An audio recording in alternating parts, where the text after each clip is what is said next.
Evangelho de São João, capítulos 16, versículo 6 ao capítulo 19, versículo 16.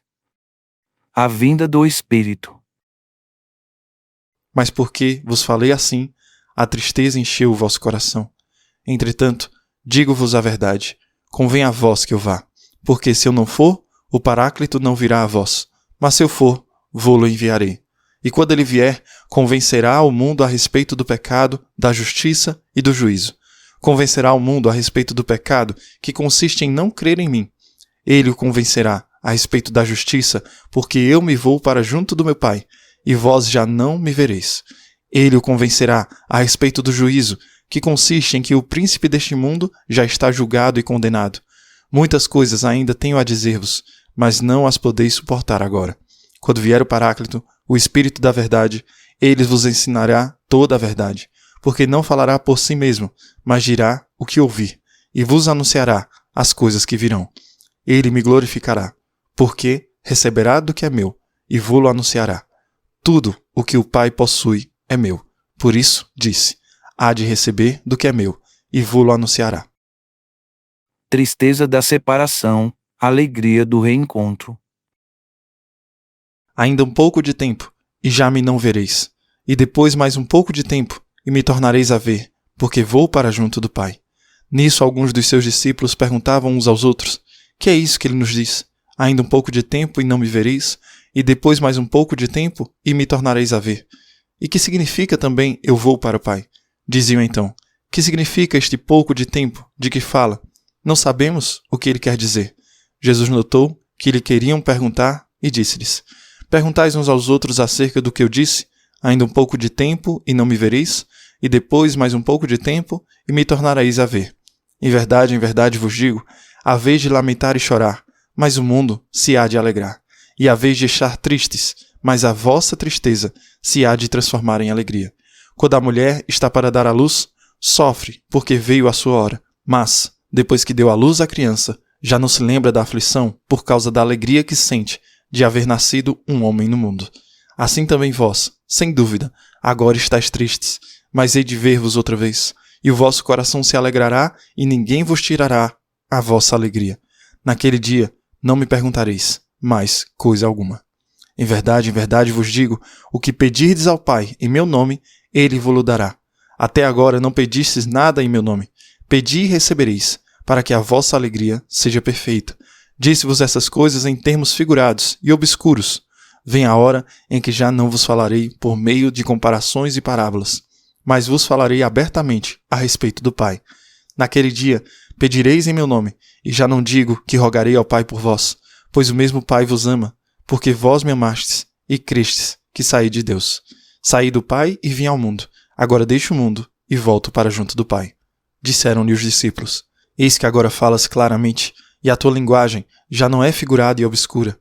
Agora sabemos que conheces todas as coisas e que não necessitas que alguém te pergunte. Por isso, cremos que saíste de Deus. Jesus replicou-lhes, credes agora. Eis que vem a hora, e ela já veio, em que sereis espalhados, cada um para o seu lado, e me deixareis sozinho. Mas não estou só, porque o Pai está comigo. Referi-vos essas coisas para que tenhais a paz em mim. No mundo, haveis de ter aflições. Coragem, eu venci o mundo. Oração sacerdotal. Jesus afirmou essas coisas, e depois, levantando os olhos ao céu, disse, Pai, é chegada a hora. Glorifica teu Filho, para que teu Filho glorifique a ti, e para que, pelo poder que lhe conferiste sobre toda criatura, ele dê a vida eterna a todos aqueles que lhe entregaste. Ora, a vida eterna consiste em que conheçam a ti, um só Deus verdadeiro, e a Jesus Cristo que enviaste. Eu te glorifiquei na terra, terminei a obra que me deste para fazer. Agora, pois, Pai, glorifica-me junto de ti. Concede-me a glória que tive junto de ti antes que o mundo fosse criado. Manifestei o teu nome aos homens que do mundo me deste. Eram teus e os deste a mim, e guardaram a tua palavra. Agora eles reconheceram que todas as coisas que me deste procedem de ti, porque eu lhes transmiti as palavras que tu me confiaste. E eles as receberam e reconheceram verdadeiramente que saí de ti e creram que tu me enviaste. Por eles é que eu rogo. Não rogo pelo mundo, mas por aqueles que me deste, porque são teus. Tudo que é meu é teu, e tudo que é teu é meu. Neles sou glorificado. Já não estou no mundo, mas eles estão ainda no mundo. Eu, porém, vou para junto de ti, Pai Santo, que me encarregaste de fazer conhecer, a fim de que sejam um, como nós. Enquanto eu estava com eles, eu os guardava em teu nome, que me incumbiste de fazer conhecido. Conservei os que me deste, e nenhum deles se perdeu, exceto o filho da perdição, para que se cumprisse a Escritura. Mas agora vou para junto de ti. Dirijo-te esta oração enquanto estou no mundo, para que eles tenham a plenitude da minha alegria. Dê-lhes a tua palavra, mas o mundo os odeia, porque eles não são do mundo, como também eu não sou do mundo. Não peço que os tireis do mundo, mas sim que os preserves do mal. Eles não são do mundo, como também eu não sou do mundo. Santifica-os pela verdade. A tua palavra é a verdade. Como tu me enviaste ao mundo, também eu os enviei ao mundo. Santifico-me por eles, para que também eles sejam santificados pela verdade. Não rogo somente por eles, mas também por aqueles que por sua palavra hão de crer em mim, para que todos sejam um, assim como tu, Pai, estás em mim e eu em ti, para que também eles estejam em nós, e o mundo creia que tu me enviaste. Dê-lhes a glória que me deste, para que sejam um, como nós somos um, eu neles e tu em mim, para que sejam perfeitos na unidade, e o mundo reconheça que me enviaste e os amaste, como amaste a mim. Pai, quero que, onde eu estou, estejam comigo aqueles que me deste, para que vejam a minha glória que me concedeste, porque me amaste antes da criação do mundo. Pai justo, o mundo não te conheceu, mas eu te conheci, e estes sabem que tu me enviaste. Manifestei-lhes o teu nome, e ainda hei de lhes manifestar, para que o amor com que me amaste esteja neles, e eu neles. Prisão. Depois dessas palavras, Jesus saiu com os seus discípulos para além da torrente de Cedron, onde havia um jardim, no qual entrou com seus discípulos. Judas, o traidor, conhecia também aquele lugar, porque Jesus ia frequentemente para lá com os seus discípulos. Tomou então Judas a coorte e os guardas de serviço dos pontífices e dos fariseus, e chegaram ali com lanternas, tochas e armas. Como Jesus soubesse tudo o que havia de lhe acontecer, adiantou-se e perguntou-lhes: A quem buscais? Responderam: A Jesus de Nazaré. Sou eu, disse-lhes. Também Judas, o traidor, estava com eles. Quando lhes disse: Sou eu, recuaram e caíram por terra. Perguntou-lhes ele, pela segunda vez: A quem buscais? Disseram: A Jesus de Nazaré. Replicou Jesus: Já vos disse que sou eu. Se é, pois, a mim que buscais, deixai ir estes. Assim se cumpriu a palavra que disse: Dos que me deste, não perdi nenhum. Simão Pedro, que tinha uma espada, puxou dela e feriu o servo do sumo sacerdote, decepando-lhe a orelha direita. O servo chamava-se Malco. Mas Jesus disse a Pedro: Enfia a tua espada na bainha. Não hei de beber eu o cálice que o Pai me deu? Então a coorte, o tribuno e os guardas dos judeus prenderam Jesus e o atacaram. Conduziram-no primeiro a Anás, por ser sogro de Caifás, que era o sumo sacerdote daquele ano. Negações de Pedro. Caifás fora quem dera aos judeus o conselho: convém que um só homem morra em lugar do povo. Simão Pedro seguia Jesus, e mais outro discípulo. Este discípulo era conhecido do sumo sacerdote, e entrou com Jesus no pátio da casa do sumo sacerdote. Porém Pedro ficou de fora, à porta. Mas o outro discípulo, que era conhecido do sumo sacerdote, saiu e falou à porteira, e esta deixou Pedro entrar. A porteira perguntou a Pedro: Não és acaso também tu dos discípulos desse homem? Não sou, respondeu ele. Os servos e os guardas acenderam o fogo, porque fazia frio, e se aqueciam. Como eles estava, também Pedro, de pé, aquecendo-se. O sumo sacerdote indagou de Jesus acerca dos seus discípulos e da sua doutrina. Jesus respondeu-lhe: Falei publicamente ao mundo, ensinei na sinagoga e no templo, onde se reúnem os judeus, e nada falei às ocultas. Por que me perguntas? Pergunta àqueles que ouviram o que lhes disse. Estes sabem o que ensinei. A essas palavras, um dos guardas presentes deu uma bofetada em Jesus, dizendo: É assim que respondes ao sumo sacerdote? Replicou-lhe Jesus: Se falei mal, prova-o. Mas se falei bem, por que me bates? Anás enviou o preso ao sumo sacerdote Caifás. Simão Pedro estava lá se aquecendo. Perguntaram-lhe: Não és porventura também tu dos seus discípulos? Negou, dizendo: Não. Disse-lhe um dos servos do sumo sacerdote: parente daquele a quem Pedro cortara a orelha. Não te vi eu com ele no horto? Mas Pedro negou outra vez, e imediatamente o galo cantou. Diante de Pilatos, condenação à morte. Da casa de Caifás conduziram Jesus ao pretório. Era de manhã, cedo, mas os judeus não entraram no pretório, para não se contaminarem e poderem comer a Páscoa. Saiu, por isso, Pilatos para ter com eles, e perguntou: que acusação trazeis contra este homem? Responderam-lhe: se este não fosse malfeitor, não o teríamos entregue a ti. Disse então Pilatos: tomai-o e julgai-o vós mesmos, segundo a vossa lei. Responderam-lhe os judeus: não nos é permitido matar ninguém. Assim se cumpria a palavra com a qual Jesus indicou de que gênero de morte havia de morrer. Pilatos entrou no pretório, chamou Jesus e perguntou-lhe: és tu o rei dos judeus? Jesus respondeu: dizes isso por ti mesmo? Ou foram outros que te disseram de mim? Disse Pilatos: acaso sou eu judeu? A tua nação e os sumos sacerdotes entregaram-te a mim. Que fizestes? Respondeu Jesus: o meu reino não é deste mundo.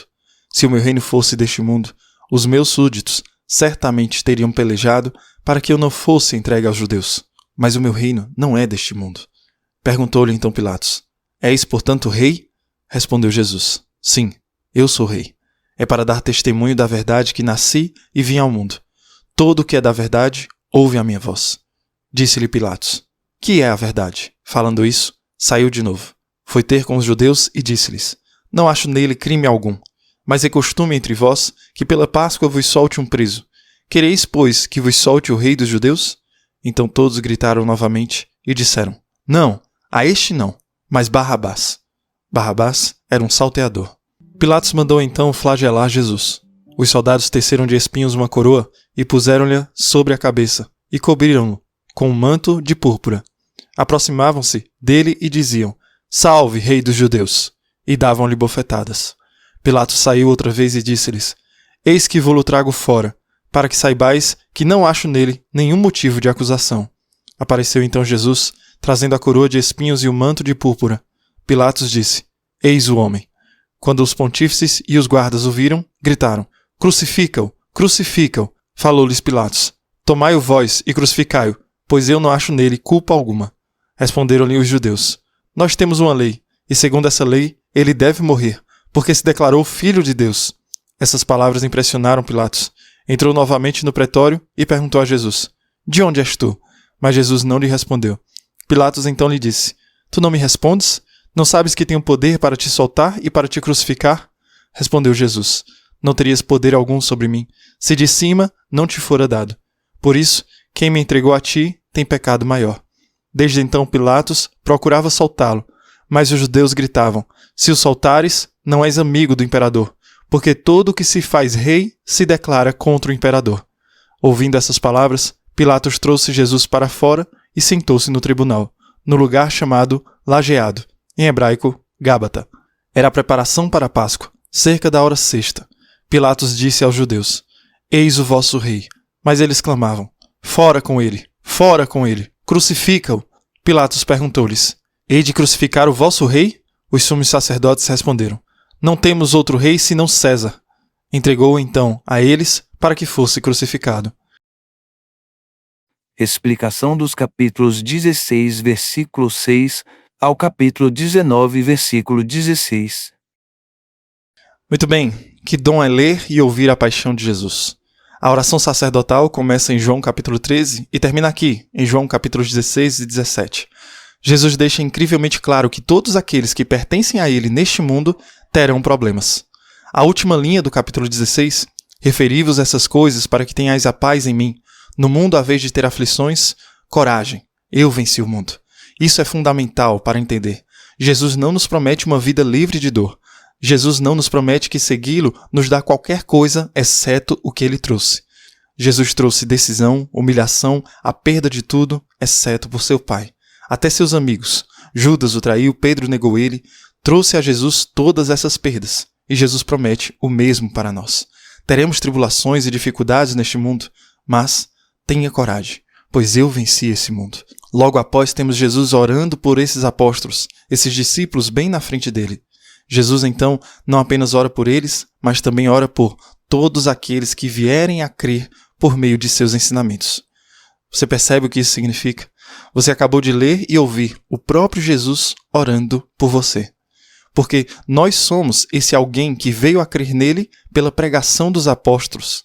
Isso é incrível. Você acabou de ouvir hoje que sim, Jesus diz, neste mundo eles terão problemas, neste mundo haverá provações e tribulações, neste mundo haverá tantos problemas, mas tenham coragem porque eu superei este mundo. No ápice de sua vida, no grande momento de dor em sua própria vida, e Ele está orando especificamente por você. Aqui estamos hoje, no dia 104. Jesus está sendo entregue, traído, negado e julgado por Pilatos. Pilatos pergunta, o que é a verdade? Essa é a questão da nossa idade, a questão da nossa era onde tudo é relativo. Você tem sua verdade, eu tenho a minha verdade. Jesus diz que isso não é preciso. Jesus deixa isso incrivelmente claro quando diz, todo aquele que é da verdade, ouve a minha voz. Jesus foi enviado em primeiro lugar para o povo judeu, porque eles são o seu povo. É por isso que estamos lendo o Antigo Testamento, as Escrituras hebraicas. Isso porque o povo judeu teve e tem um lugar incrível no coração de Deus Pai. Jesus foi enviado especificamente, em primeiro lugar, e principalmente para eles. Jesus até diz isso, eu vim para reunir as ovelhas perdidas da casa de Israel. Além disso, é o resto de nós. Quem não nasceu necessariamente judeu, ele veio para o seu próprio povo, e eles não o conheciam. Em vez disso, o que escolhemos? Eles escolheram o que nós escolhemos. Barrabás, que era um ladrão e assassino. Eles queriam Barrabás, não Jesus. Bar significa filho. Abás significa pai. Barrabás significa filho do pai. E agora? Nós fizemos isso o tempo todo. Rejeitamos o verdadeiro filho do pai por uma versão distorcida do filho do pai. Jesus, eu sei que você me ama, mas vou dar meu coração a algo ou alguém que não me ama de volta. Escolhemos Barrabás em vez de escolher o verdadeiro filho do pai. Então hoje, Deus, pedimos que nos ajude a te escolher neste dia e todos os dias. Ajude-nos a nos aproximar de ti.